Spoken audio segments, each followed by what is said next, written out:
Not everything in the Old West was dust and heroism. From the mid-19th century to the early 20th, the United States pushed its territory outward while creating myths, waging conflicts, and turning names into legends. Number 1. The detectives who haunted outlaws. Bandits from coast to coast trembled at the sound of Pinkerton. In 1850, Allan Pinkerton founded an agency that changed the game of fighting crime. Detailed records, suspect portraits, and early searches for fingerprints set a new standard that decades later would echo in FBI practices. Jesse James and the James Younger gang ended up in their sights. The leader was never caught by them, but constant pressure pushed the gang deeper into the shadows. With their reputation rising, the agents began protecting politicians and tycoons, acting as a strong arm of the law, sometimes heavier than it should have been. And things were only going to escalate from there. Number 2, the planted diamonds, the scam that fooled America. In 1872, with gold fever still burning, two visionaries, Philip Arnold and John Slack, announced a secret gem field deep in Colorado. Gossip spread through clubs and offices. Bankers, politicians, and mining tycoons rushed to buy a share. The trick was simple and cruel. Salt the land with purchased diamonds and rubies, scattered exactly where the first digs would happen. During technical visits, guests found stones resting on the surface, sold as proof of a one-of-a-kind deposit.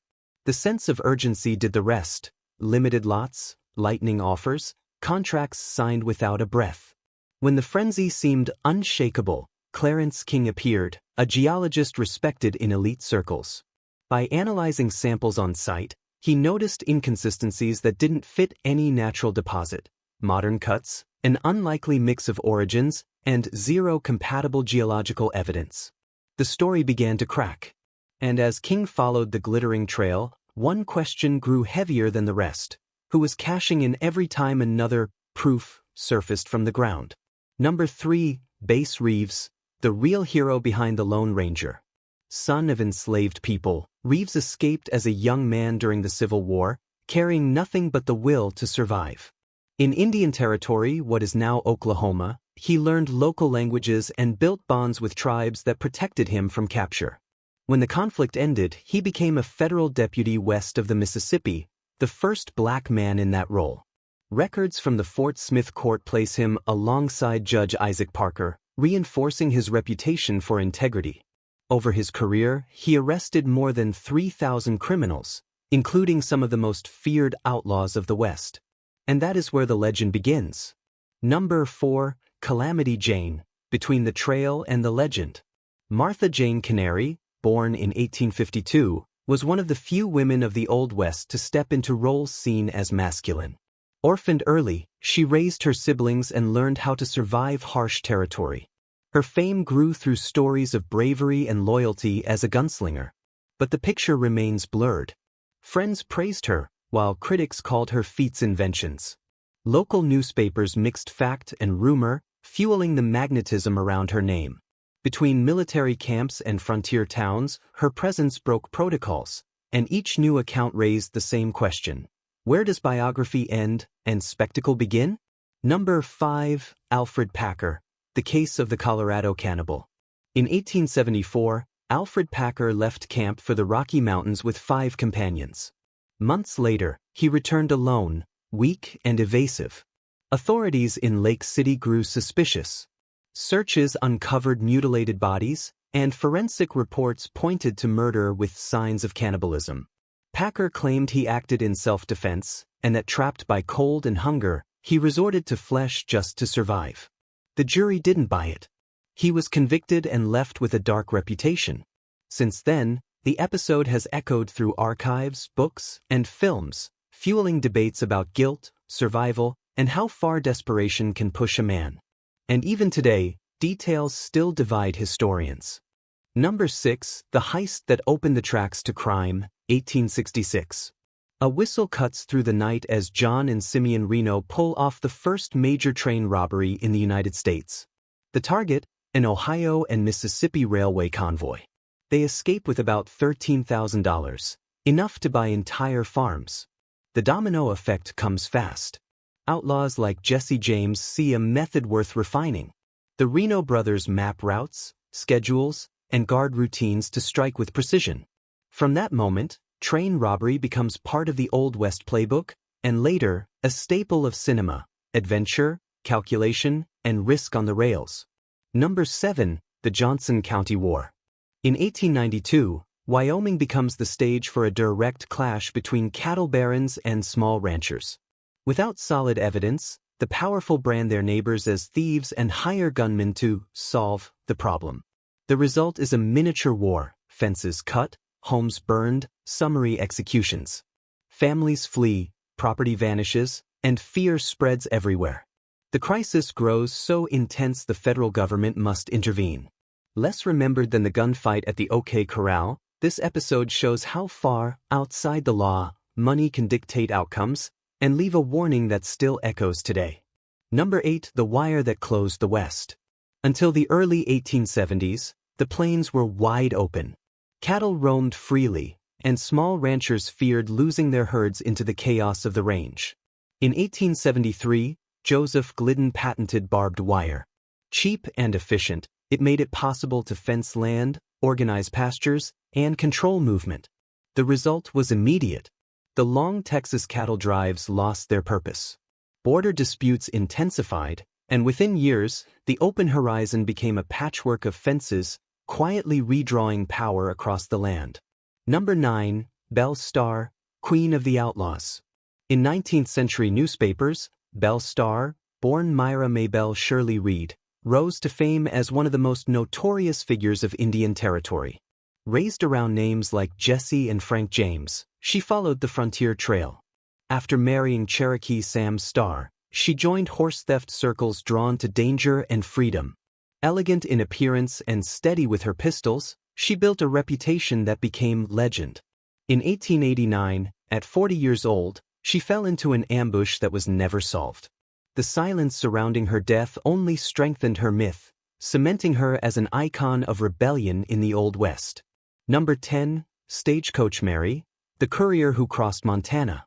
Mary Fields, known as Stagecoach Mary, changed the Old West when, around 1895, she became the first black woman hired by the United States Postal Service. With a rifle over her shoulder and a revolver at her hip, she traveled dangerous Montana routes, often alone. Sun or snowstorm, she never left her path. Prejudice was constant, but gradually gave way to respect. When snow blocked the way, she cleared it. When rivers froze, she crossed them. Her strength ensured the mail got through. At a time that excluded women, especially black women, Mary kept the system moving, one delivery at a time. Number 11. Bodie, the Whispering Town. In California, Bodie boomed with the gold rush of the 1870s. Saloons, brothels, and gambling tables thrived, and adventurers fought over every ounce of ore. But the boom faded fast. A series of fires swallowed entire streets and left the town frozen in time. Today, the historic park preserves creaking doors in the wind and dusty storefronts. Visitors speak of shadows crossing windows and footsteps with no owner in the alleys. One tourist put it simply, "The old saloon gives you chills."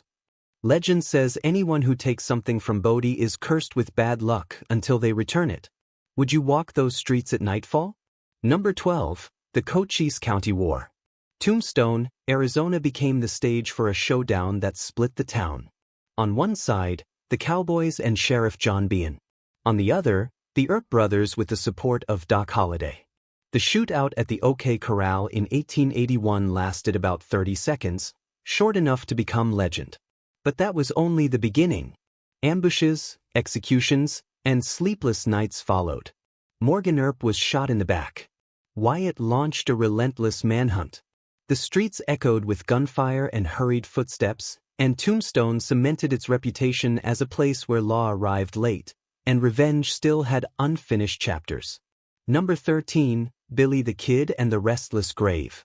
William H. Bonney, known as Billy the Kid, was said to have been gunned down in 1881 at Fort Sumner when Sheriff Pat Garrett pulled the trigger, a version accepted by many historians.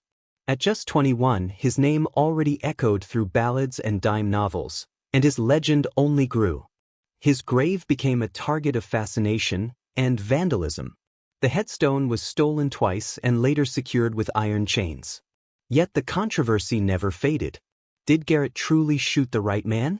Or did escape rumors keep the myth alive?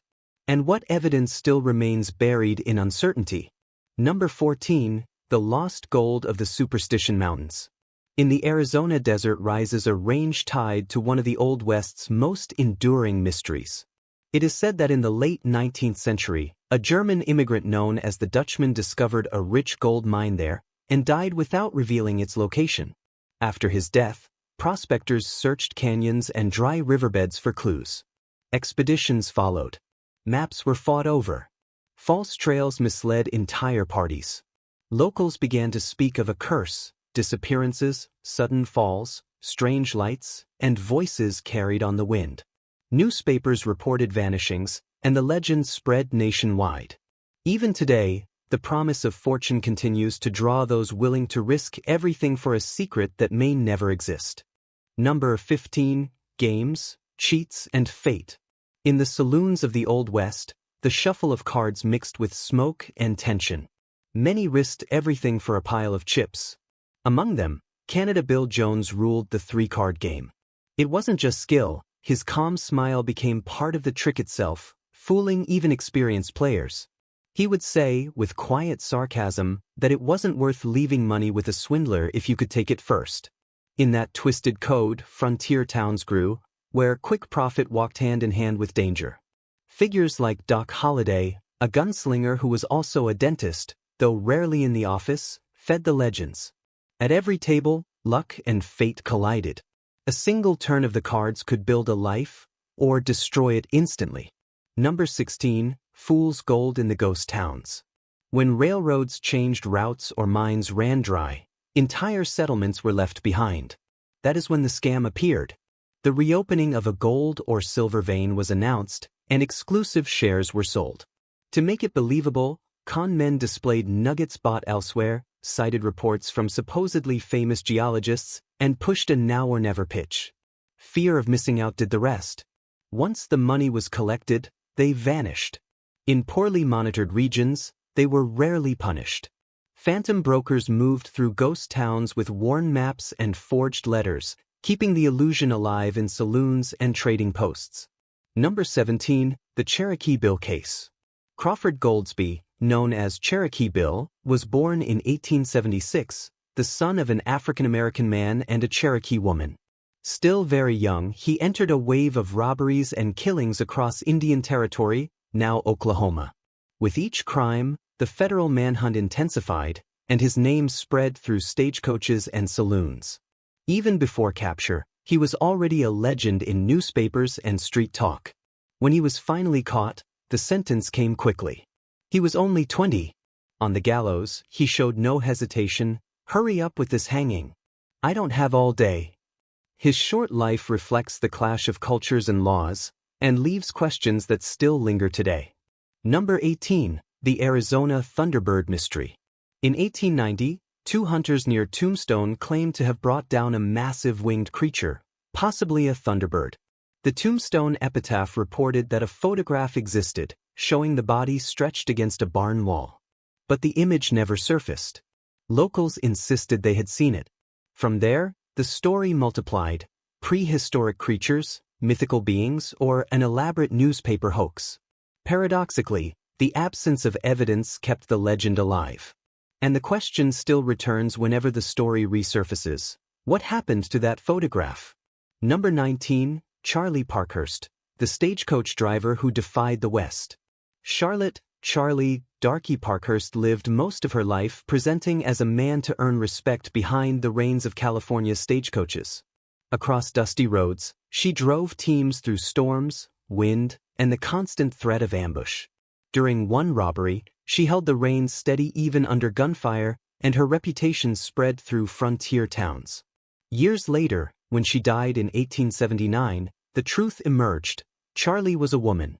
Some stories even claimed she had voted years before women's suffrage was recognized. The revelation left one question behind: who was this figure the West thought it knew? Number 20, Ice Storm, the die-up that swept the plains. In the winters of 1886 and 1887, blizzards tore through the Great Plains and caught ranchers off guard. In just days, the Great Die-Up destroyed fences, buried trails, and wiped out entire herds. Reports describe ranchers losing everything at once. Historians estimate hundreds of thousands of cattle died from cold and starvation, leaving a massive economic void. From that moment, open-range grazing began to disappear. Fences, feed, and winter planning became the new system. And winter, in the West, was far from finished. Number 21. The Marfa Lights, the Desert Mystery. Since the late 19th century, the horizon of Marfa in southwest Texas has revealed glowing orbs that appear, vanish, and return as if following their own hidden rhythm. Researchers from the University of Texas recorded sightings and attempted explanations. Distant headlights, even though reports predate automobiles, atmospheric mirages, gases rising from the ground, none of it fully resolves the phenomenon. The fame only grew. On clear nights, travelers gather by the roadside to wait for the display. Many report chills as the silent desert breaks into moving lights across the dark. The town even built a viewing platform for those willing to keep watch and wait for something still unexplained. Number 22. Chinese Pioneers in the Old West. In the wake of the gold rush and expanding railroads, thousands of Chinese immigrants came to the United States in search of work and survival. Li Wang was one of many. Shifts stretched up to 14 hours, shelter came in rough tents, and dynamite echoed through mountain passes. The pay was low and prejudice was high, but the system did not move without them. On the Transcontinental Railroad, they carved tunnels and broke through solid rock with gunpowder and endurance. In some sections, 9 out of 10 workers were Chinese, revealing how essential they were to the nation's expansion. When contracts ended, many moved toward San Francisco, Seattle, and Deadwood, where steam kitchens and small shops began shaping local culture. But the tide turned with exclusion laws. Number 23. Buffalo Bill takes the Old West to Europe. William Frederick Buffalo Bill Cody was an Army scout, buffalo hunter, and later a master showman. With Buffalo Bill's Wild West, he transformed frontier life into a traveling spectacle. Cowboys performing lasso tricks, horses charging at full gallop, and at the center, Native Americans, including Sitting Bull, recreating battles from the past. The show toured across the United States and then crossed the Atlantic, performing for kings and massive European crowds. It is said Queen Victoria was captivated by the animals and the staged authenticity, fueling Cody's global fame. But criticism grew alongside it. The spectacle reinforced stereotypes and turned indigenous cultures into entertainment, raising questions that still echo through history today. Number 24. The Armed Mourning of the Old West. In the American West, many outlaws demanded to be buried with what defined them: revolvers, decks of cards, bottles of whiskey. They believed these objects would serve them in the afterlife or preserve their identity beyond death. Those who touched a worn deck or a dented holster often claimed they could feel the presence of its former owner. Over time, cemeteries became places of fascination, drawing visitors to the graves of infamous names. But curiosity turned dark. Grave robbing and relic hunting became part of the myth, despite warnings of spirits that refused to rest. Local guides spoke of footsteps among crooked crosses and lanterns burning where no wind should be. Yet the West was always larger than its graves. Among railroads built by immigrants, elaborate swindles, and lives that defied convention, indigenous legends and trailblazing women moved alongside the myth. And in the smoke-filled silence of saloon nights, these stories changed hands with every drink.